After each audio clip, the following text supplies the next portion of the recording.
A gentleman sitting in about the third or fourth row to my left suddenly stood up and jabbed a finger at him and said what our producer Que Guerrero says in Spanish was, "You will pay," at which point Maduro calmly looked at him and said, "Soy hombre de Dios," meaning I am a man of God, and then said, "Soy prisionera de la guerra," I am a prisoner of war. America, Nicolas Maduro stood in front of a New York courtroom wearing orange prison clothes and declared himself a prisoner of war. The man who's been flooding American streets with fentanyl, who invited China, Russia, and Iran into our hemisphere, who's starving his own people, he is now in chains.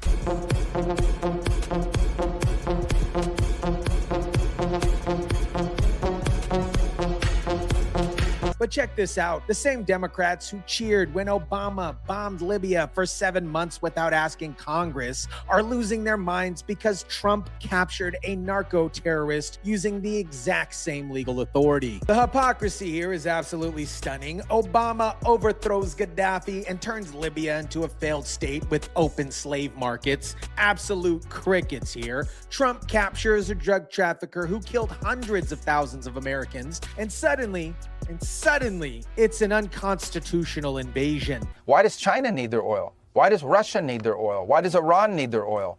They're not even in this continent. This is the Western Hemisphere. This is where we live. And we're not going to allow the Western Hemisphere to be a base of operation for adversaries.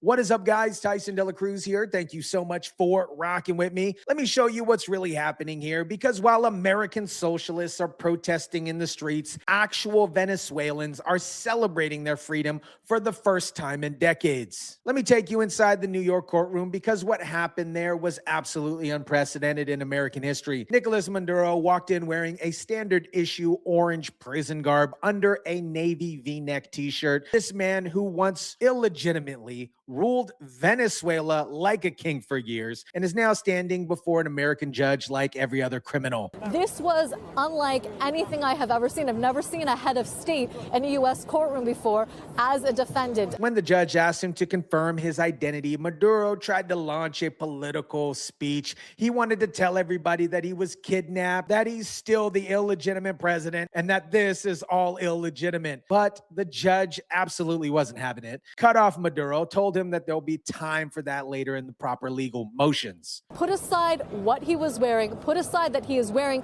the bulky translation headphones. In his comportment, he was carrying himself as if he continued to believe that he is the president of Venezuela. The reporter who was in the courtroom said the contrast was actually jarring. This man genuinely believes that he's still in charge, even though he's facing terrorism charges that'll put him away for life. But then came a dramatic moment. Maduro was leaving the courtroom, and a man in the gallery stood up and pointed directly at him. And listen to what happens next. A gentleman sitting in about the third or fourth row to my left suddenly stood up and jabbed a finger at him and said what our producer Que Guerrero says in Spanish was, "You will pay," at which point Maduro calmly looked at him and said, "Soy hombre de Dios," meaning I am a man of God, and then said, "Soy prisionera de la guerra," I am a prisoner of war. And the exchange between them started to continue until a court officer, who had already warned everyone before the proceedings started that if you were to make a statement, you would be immediately ejected, looked at the guy who was wearing a suit, seemed like any other employee of the government who might have come to watch. And indeed, there were scores of people from the DEA, from the Department of Homeland Security. At that point, the court security officer jabbed his finger at the guy and said, "You out." And that all happened as Judge Hellerstein stood up from the bench. The man shouted at Maduro, and Maduro calmly responded that he's a man of God and a prisoner of war. Before the exchange could escalate, court security ejected the man from the courtroom. The level of emotion surrounding this particular case, people who've suffered under Maduro's regime couldn't even contain themselves when they see him in chains. Now let's destroy the left's argument that this operation was somehow illegal, because this this is where the hypocrisy becomes absolutely transparent. Trump used something called the War Powers Resolution of 1973 to conduct this particular operation. That is a federal law that allows the president to deploy military force for up to 60 days without congressional approval, as long as he notifies Congress within 48 hours. Trump followed the law to the letter. He notified Congress, conducted precise operations. It was an amazing operation, by the way. Captured a narco-terrorist and got out. No occupation, no regime change, no 20-year war, just law enforcement against a drug trafficker who's been poisoning American communities. But here's where it gets rich. Obama used this exact same War Powers Resolution to bomb Libya for 7 months. He overthrew Gaddafi without congressional approval, turned Libya into a failed state with open slave markets, and Democrats, they cheered. Clinton used it, Reagan used it, but now that Trump used it to capture somebody who's actually threatening Americans, suddenly it's unconstitutional. Venezuela invited Cuba, they've invited Nicaragua, but they also invited China and Russia and Iran and Hezbollah into our hemisphere. They've got more oil than Saudi. That's going to drive down the price of Russian oil. And it's going to take money out of Putin's pocket. Listen to the national security rationale here. Venezuela invited China, Russia, Iran, Hezbollah into our hemisphere. They were using Venezuelan territory as a base to threaten American interests. This wasn't just about oil. This is about preventing hostile foreign powers from operating in our backyard. My main worry is that we're going to be sucked into another prolonged 20-year war with no real end in sight. We saw it in Iraq in 2003. With a takeover of a country that was no threat to us in the name of a resource, namely oil. This protester is comparing Venezuela to Iraq, saying we're going to be stuck in another 20-year war. I understand the trauma from previous administrations and presidents, but this operation was absolutely precise. That is complete nonsense. Trump conducted a precise operation, captured a target, and got out. There were no American troops occupying Venezuela. This wasn't a complete regime change. This was arresting a criminal. Now, let me show you these protesters because obviously it reveals everything you need to know about the modern left. Within hours of Maduro's capture, protesters hit the streets in Denver, California, Arizona, Albuquerque. And who are they defending? A narco-terrorist who's been indicted for drug trafficking. Protesters hit the streets in downtown Denver, calling for accountability here at home. People are literally holding up signs saying no war on Venezuela, hands off Venezuela. They're defending a man who killed political opponents, starved his own people, and flooded American communities with fentanyl. Let that sink in. Regardless of the objectives of something like this Venezuela invasion, legality is necessary. The Constitution applies at all times, and nothing about this is at all legal or constitutional or in the way a democratic nation should handle such a thing.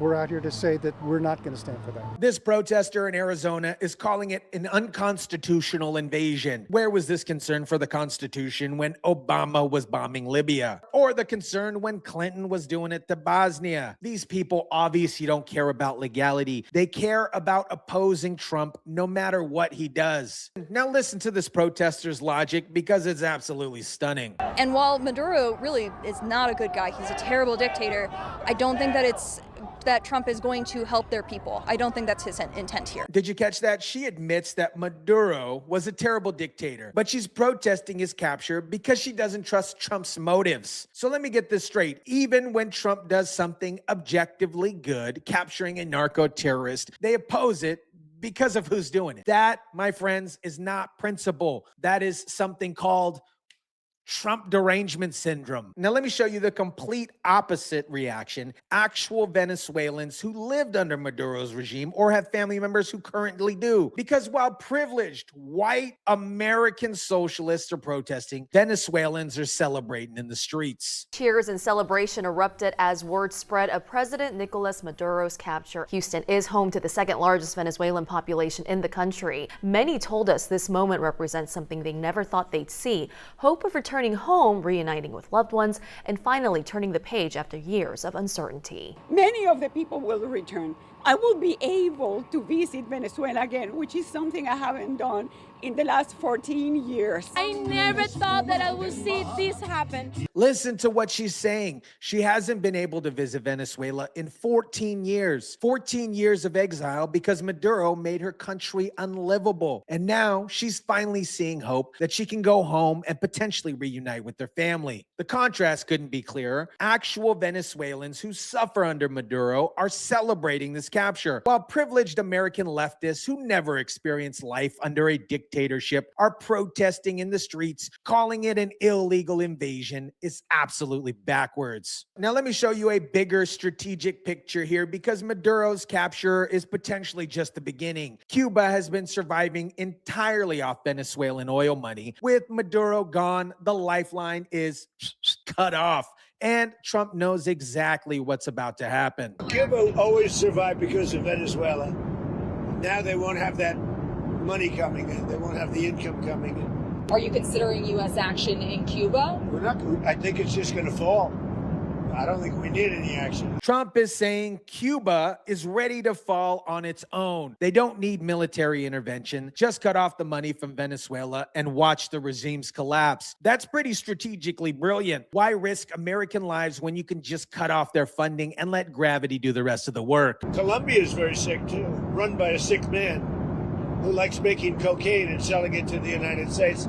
And he's not going to be doing it very long, let me tell you. What does that mean? He's not going to be doing it very long. He's not doing it very long. He has cocaine mills and cocaine factories. That's not a threat. That is a promise. Promises made, promises kept. If you're trafficking drugs into America, you are a target. The flow of drugs into America is about to get a lot more expensive and a lot more difficult. This isn't just about Maduro. This is about reclaiming the entire Western Hemisphere from hostile foreign powers. Why does China need their oil? Why does Russia need their oil? Why does Iran need their oil?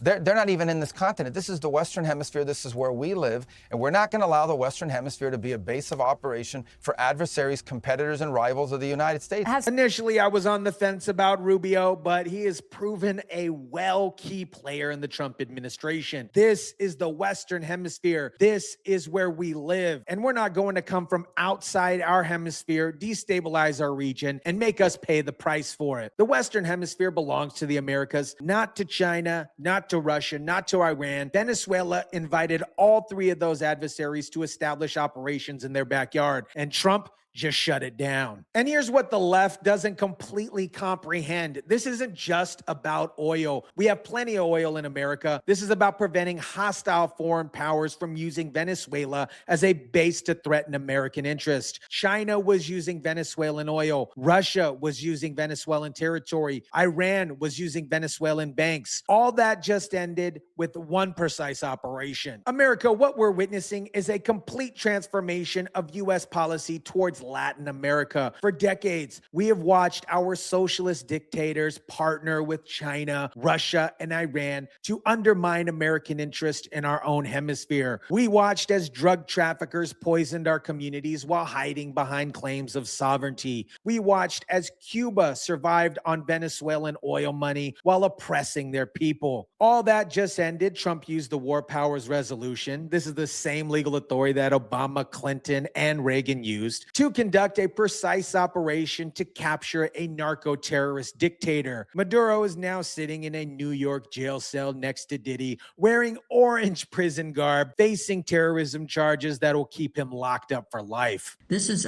unprecedented to snatch a leader of a country in a foreign jurisdiction and bring him to the U.S. However, the U.S. Supreme Court has said that doesn't matter how he got here. He's here now. Maduro's lawyers will argue head of state immunity and illegal capture, but those arguments have already been rejected by the courts. Cuba is on the verge of collapse without Venezuelan money. Cocaine's Colombian producing president just got put on notice. Mexico is being pressured to crack down on cartels or face economic consequences. The only people protesting are American socialists who never lived under a dictatorship leadership and street-level drug dealers who are about to see their costs go up. The contrast is perfect. Actual Venezuelans who suffered under Maduro are celebrating in the streets of Houston because they might finally be able to go home after decades. Meanwhile, privileged American socialists are holding protests claiming this is an illegal invasion because they can't stand Trump succeed. Secretary Rubio said it best. This is the Western Hemisphere. This is where we live. And hostile foreign powers are not going to destabilize our region and make us pay the price. Not under the Trump administration. That's the Trump doctrine. Protect American interest, secure our hemisphere, and hold narco-terrorists accountable no matter where they hide. The days of treating drug traffickers like legitimate heads of state are over. Let me know what you think about this. Drop it down in the comment section down below. Smash the like button if you kindly would. Share, subscribe, and as always, guys, I'll catch you on the next one.